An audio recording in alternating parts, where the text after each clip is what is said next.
नमस्कार मित्रांनो, आपण वेट लॉस सिरीज मध्ये पाहिलं आहे की आपण कोणकोणत्या स्टेप्स घ्यायच्या आहेत हे आपण पाहिलेलं आहे. तरी आता आपल्याला यामध्ये बघायचं आहे की आपण कशा प्रकारे वेट लॉस करू शकतो हे आपण यापूर्वीच्या स्टेप्स मध्ये बघितलं आहे. आता आपण आतापर्यंत ज्या स्टेप्स बघितल्या 5 दिवसांमध्ये आपण काय काय करायला पाहिजे हे आपल्या लक्षात आलं असेल. त्याचा आपण पुन्हा एकदा आढावा घेणार आहोत आणि मुद्दामहून मोठा गॅप ठेवला हे समारोपाचा व्हिडिओ बनवण्यासाठी या सिरीजचा, कारण की तुम्ही ते सर्व व्हिडिओ बघून समजून घ्यायचंय वेट लॉस म्हणजे काय, वेट आपलं वाढतं कसं, ते वाढतं तर त्याची मूळ कारण काय, त्या मुळाच्या कारणांशी आपण कसं काम केलं म्हणजे आपलं वेट लॉस होऊ शकतो आणि आपण हेल्दी होऊ शकतो. याचा एक सगळ्याचा सारांश आजच्या व्हिडिओमध्ये आपण बघणार आहोत. तर सर्वप्रथम आपण वेट गेन कसं होत हे बघितलं की कॅलरीज जेवढे आवश्यक आहेत त्यापेक्षा आपण जेव्हा जास्त घेतो तेव्हा अतिरिक्त कॅलरीज ज्या आहेत त्या आपल्या चरबीमध्ये रूपांतरित होतात आणि आपल्या शरीरामध्ये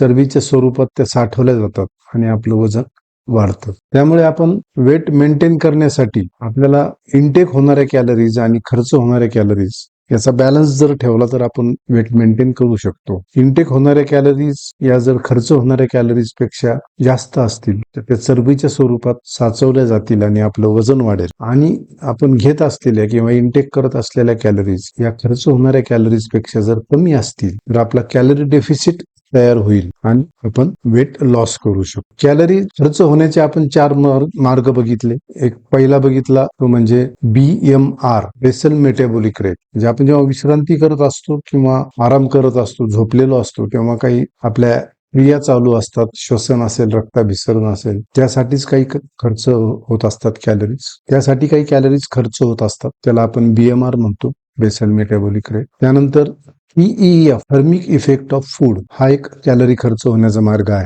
जे आपण जे काही खातो, जेवण करतो, त्यानंतर आपण घराच्या बाहेर पडतो, आपले बाकीचे कामं चालू असतात, पचनाची क्रिया शरीरामध्ये सुरू असते, त्या क्रियेसाठी, त्या कामासाठी, त्या कार्यासाठी काही कॅलरीज खर्च होत असतात, त्याला TEF म्हणत असतो. नीट, नॉन एक्सरसाइज ऍक्टिव्हिटी थर्मोजेनिस, म्हणजे दिवसभरातली अशी ऍक्टिव्हिटी की जी एक्सरसाइज नाहीये पण ती आपण ऍक्टिव्हिटी करत असतो. त्यामध्ये लॅपटॉपवर बसून आपण काही काम करत असू किंवा काही दिवसभरातून काही उचलत असू, जे काही आपण आपल्या कामाच्या निमित्ताने ऍक्टिव्हिटी करतो त्यासाठी काही कॅलरीज खर्च होत असतात, त्याला आपण नीट असं म्हणतो. त्यानंतर शेवटचा प्रकार म्हणजे ईट, एक्सरसाइज ऍक्टिव्हिटी थर्मोजेनिस, म्हणजे आपण जर एक्सरसाइज करत असू, काही व्यायाम करत असतो, रोज अर्धा तास, पाऊण तास, 1 तास, तर त्यासाठी ज्या कॅलरीज खर्च होतात त्याला आपण ईट असं. वेट लॉस जर्नीमध्ये आपण सर्वात पहिली स्टेप ठरवली आहे की कॅलरी डेफिसिट क्रिएट करायचं. म्हणजे काय की शरीरामध्ये येणाऱ्या कॅलरीज या खर्च होणाऱ्या कॅलरीज पेक्षा कमी असल्या पाहिजे. म्हणजेच काय, तर पहिली स्टेप ईट,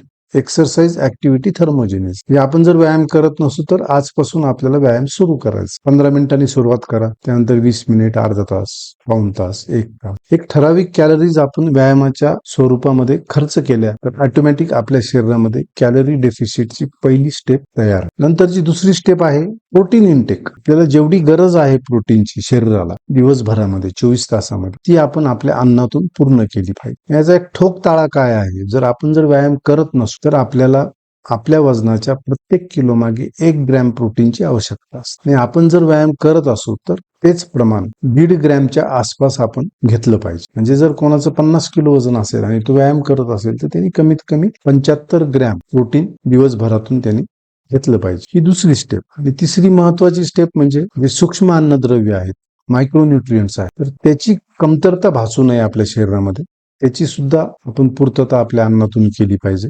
या प्रमुख 3 स्टेप वेट लॉससाठी. पहिली स्टेप व्यायामाला सुरुवात करायची, दुसरी स्टेप आपल्या आहारातून पुरेसं प्रोटीन आपण घ्यायचं, आणि तिसरी स्टेप मायक्रोन्यूट्रियंट्स म्हणजे सूक्ष्म अन्नद्रव्य, व्हिटॅमिन्स, मिनरल्स, हे सुद्धा आपण आपल्या अन्नातून फूडद्वारे घ्यायचं आहे. या 3 स्टेप जर आपण व्यवस्थित फॉलो केल्या तर शास्त्रीय दृष्ट्या आणि योग्य प्रकारे आपण आपलं फॅट लॉस करू शकतो आणि हेल्दी राहू शकतो. तर हे होतं आपल्या 5 व्हिडिओचं सार की जे तुम्हाला सोप्या भाषेमध्ये सांगण्याचा प्रयत्न केलेला आहे. आणि आज आपण एक थोड्याशा वेगळ्या विषयावरती यामध्ये आपण ऍडिशन घेत आहोत. या जर्नीमध्ये जी पहिली स्टेप आहे व्यायामाची, तिचा बऱ्याच जणांना कंटाळा येतो, किंवा मग कोणीतरी नवीन वर्षाच्या निमित्ताने, वाढदिवसाच्या निमित्ताने काहीतरी ओकेजन बघून ठरवतं की आता मी व्यायामाला सुरुवात करणार. तो कमिटमेंट करतो, सुरुवात करतो आणि मग काही दिवसाने ते त्यामध्ये गॅप पडतो आणि एकदा बंद झालं की ते बंद होऊन जातं आणि पुन्हा आपण पहिल्यासारखे परत आहारामध्ये कुठेतरी एखादा योयो डाएट कोणीतरी दिला, तो डाएट फॉलो करण्याचा प्रयत्न करतो.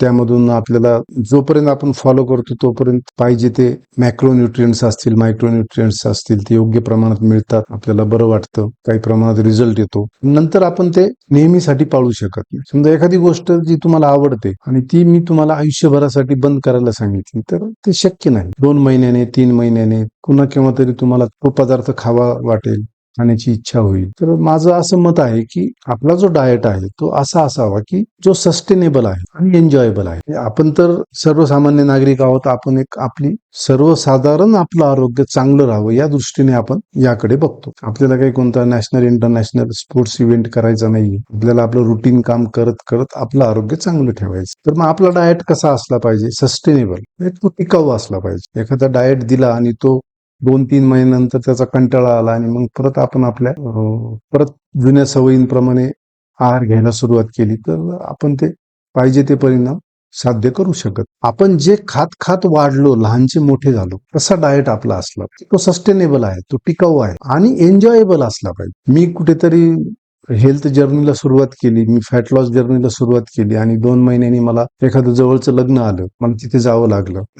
त्या आनंदाच्या क्षणी मी जाऊन जर 2 गुलाबजामुन एन्जॉय नाही करू शकलो तर त्या कार्यक्रमाचा मी आनंद नाही उपभोगू शकतो. तर असा तो एन्जॉयबल डाएट असला पाहिजे. किंवा मग विनाकारण हे खा आणि हे खाऊ नका अशा याच्यामध्ये काय होतं की काही काळानंतर आपण ते फॉलो करू शकत नाही आणि पुन्हा आपण इनडिसिप्लिन होतो. आपला डाएट हा सस्टेनेबल आणि एन्जॉयबल असला पाहिजे. मी यापूर्वी बऱ्याच वेळा प्रयत्न केला वेट लॉस करण्याचा, विशिष्ट प्रकारचा डाएट एक्सपर्ट कडून घेऊन तो फॉलो करण्याचा प्रयत्न केला, पण मी तो कायमसाठी फॉलो करू शकलो नाही आणि मी पुन्हा अगोदर होतो तसा झालो. तर त्यासाठी आपल्याला सस्टेनेबल आणि एन्जॉयबल डाएट जर पाहिजे असेल तर आपण हॅलो हेल्थ टीमची मदत घेऊ शकतो. त्यांचा डाएट फार सुंदर असतो. आपल्या आवडीनिवडी जपून तो डाएट तयार केला जातो आणि आपण तो हसत खेळत फॉलो करू शकतो. कायमसाठी, आयुष्यभरासाठी असा तो डाएट असतो. तो प्रवास कंटाळवाणा नसतो. तर अशा प्रकारे व्यायाम आणि डाएट.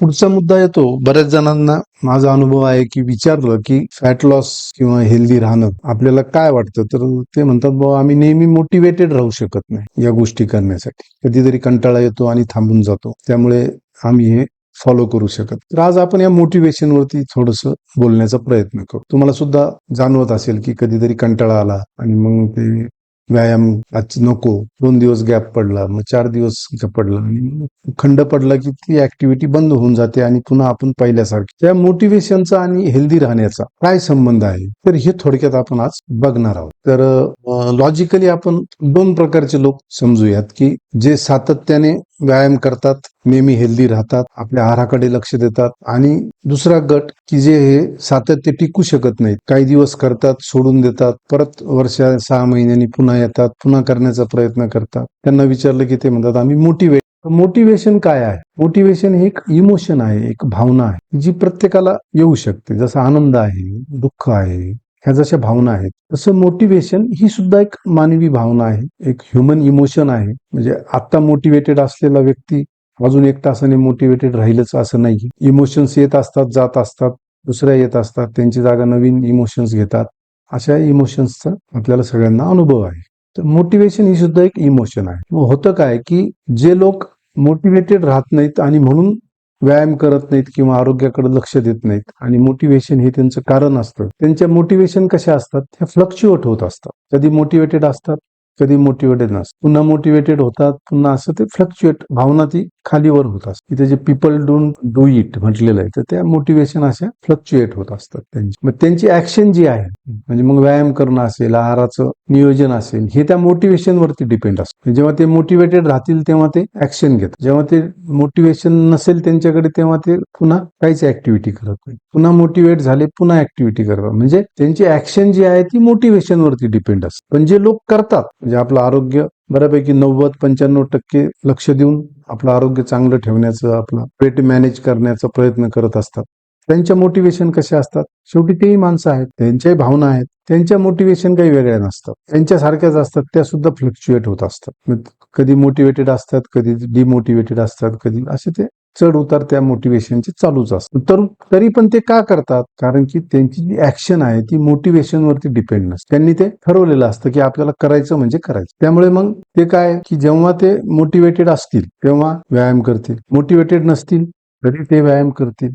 मग हा बदल का जाणवतो दोन प्रकारच्या लोकांमध्ये? काही लोक करू शकतात आणि काही लोक करत नाहीत. तर हा फरक म्हणजे जे लोक करतात त्यांच्याकडे क्लॅरिटी असते की मी जर व्यायाम केला 1 तास, मी जर माझा आहार व्यवस्थित घेतला, मी जर माझा आराम व्यवस्थित केला, मी माझ्या बॉडीची रिकव्हरी व्यवस्थित केली, तर मी हेल्दी राहणार आहे, माझं वेट मॅनेज होणार आहे. ही क्लॅरिटी त्यांच्याकडे आलेली असते की हे शास्त्रीय आहे आणि हे मी केलं तर हे होणार आहे. ही स्पष्टता त्यांच्याकडे असते. ही पहिली स्टेज. आणि दुसरं म्हणजे त्यांनी डिसिजन घेतलेला असतो. डिसिजन, निर्णय. क्लॅरिटी आली, हे केलं म्हणजे हे होईल, हे जर नाही केलं तर हे होणार नाही, यातून मला हे साध्य होईल. ही क्लॅरिटी आलेली आहे. आणि मग आपण जे 5 दिवसाचं बघितलं वेट लॉस जर्नी, ही ऐकल्यानंतर तुमच्याकडे क्लॅरिटी यावी इतपत ती माहिती आहे असं मला वाटतं. किंवा कॅलरी वेट गेन कसं होतं, मग वेट कमी करण्यासाठी काय केलं पाहिजे, कॅलरी डिफिसिट काय आहे, त्यानंतर एक्सरसाइज नंतर प्रोटीनची गरज नंतर मायक्रोन्युट्रियंट्स. या क्लॅरिटी ह्या जर तुमच्याकडे आल्या असतील आणि हे जर आपण फॉलो केलं तर आपण आपलं वेट लॉस करू शकतो. ही क्लॅरिटी जर आली असेल तर मग आपण डिसिजन घेतला. परंतु क्लॅरिटी आली, व्हिडिओ ऐकले, सगळं काही झालं, पण डिसिजनच नाही घेतला तर काय होईल? डिसिजन नाही घेतला तर आज तुम्ही ए ठिकाणी आहात आणि तुम्ही डिसिजन नाही घेतला, 6 महिन्याचा कालावधी गेला, तर बी ठिकाणी तुम्ही पोहोचलेले असाल. म्हणजे काय? तुमची प्रकृती आहे तशीच राहणार आहे, फक्त तुमचं वय 6 महिन्यांनी वाढलेलं असेल, थोडीफार परिस्थिती बदललेली असेल. आरोग्याच्या बाबतीत तुम्ही आहात तसेच राहा, डिसिजन नाही घेतलं. आज जर डिसिजन घेतलं तुम्ही ए ठिकाणी आहात, डिसिजन घेतलं, तर ताबडतोब फरक नाही पडणार आहे. बरोबर, 15 दिवसांनी, 1 आठवड्यानी लगेच फरक नाही पडणार. परंतु 6 महिन्यांनी नक्कीच तुम्ही सी या ठिकाणी असाल, ज्या ठिकाणी तुम्हाला तुमचे वय तर वाढलेलं असेल 6 महिन्यांनी, ते तर नॅचरली वाढणारच, परंतु कदाचित तुमचं 3 किलो 5 किलो फॅट लॉस झालेला असेल, तुमची कोलेस्टेरॉल लेवल नॉर्मल झाली असेल, कदाचित तुमचा बीपी नॉर्मल झालेला असेल. म्हणजे एक डिसिजन घेतलं, एक डायरेक्शन चेंज केलं तुम्ही. एक दिवस डिसिजन घेतलं की नाही, उद्यापासून हे चालू, हे बंद. म्हणजे काय झालं की तुमचं डायरेक्शन चेंज झालं काही डिग्रीमध्ये, तर ऑटोमॅटिक तुमचं डेस्टिनेशन सुद्धा बदललं. म्हणजे मोटिवेशन आणि ऍक्शनचा काहीही संबंध नाही. ऍक्शन घेण्यासाठी तुम्हाला 2 गोष्टी पाहिजेत, क्लॅरिटी आणि डिसिजन. मोटिवेशनचा आणि हेल्थचा काहीही संबंध नाही. मोटिवेशनचा आणि जिम करण्याचा किंवा व्यायाम करण्याचा काहीही संबंध नाही. त्या गोष्टीसाठी 2 गोष्टी आवश्यक आहेत. पहिली म्हणजे क्लॅरिटी. तुम्हाला स्पष्टता झालीये का? तुम्ही पटलंय का की हे केलं तर हे होऊ शकतं? ही क्लॅरिटी असेल तर आज डिसिजन घ्या, तुमचं डायरेक्शन चेंज होईल आणि तुम्ही बी ऐवजी सी ठिकाणी पोहोचलेले असाल की ज्यासोबत तुम्हाला तुमचं आरोग्य सुद्धा सोबत असेल, एक निरोगी आयुष्य तुम्ही जगत असाल. त्यामुळे कोणत्याही मुहूर्ताची वाट बघू नका, अगोदर क्लॅरिटी घ्या. पुन्हा त्या 5 व्हिडिओतून जा, समजून घ्या वेट गेन काय आहे, वेट गेन कसं होतं, त्याच्या मुळाशी काय आहे, त्यामागचं विज्ञान समजून घ्या साध्या भाषेमध्ये. ते समजल्यानंतर तुमच्याकडे क्लॅरिटी येईल आणि आजच डिसिजन घ्या की मला उद्यापासून जॉईन करा. आणि तुम्ही हॅलो हेल्थच्या टीमची मदत घेऊ शकता. त्यासाठी तुम्हाला लिंकमध्ये मी कॉन्टॅक्ट नंबर देण्याचा प्रयत्न करतो हॅलो हेल्थच्या टीमचा. त्यांच्यासोबत तुम्ही फ्री सेशन बुक करा. फ्री सेशन बुक केल्यानंतर त्यांच्याशी चर्चा करा. हॅलो हेल्थ टीमचे जे कोच असतील, तुमच्या समस्या सांगा, तुमची बाजू मांडा आणि तुमचं गोल काय आहे क्लिअर करा, सेट करा. त्यानंतर मग क्लॅरिटी आलेली आहे, डिसिजन घ्यायला हॅलो हेल्थ टीम तुम्हाला मदत करेल आणि तुमचा आरोग्याचा प्रवास छानपैकी सुरू होईल. हा व्हिडिओ जर आवडला असेल तर लाईक करा आणि ज्याला आवश्यकता आहे त्याला शेअर करा. Yes, thank you.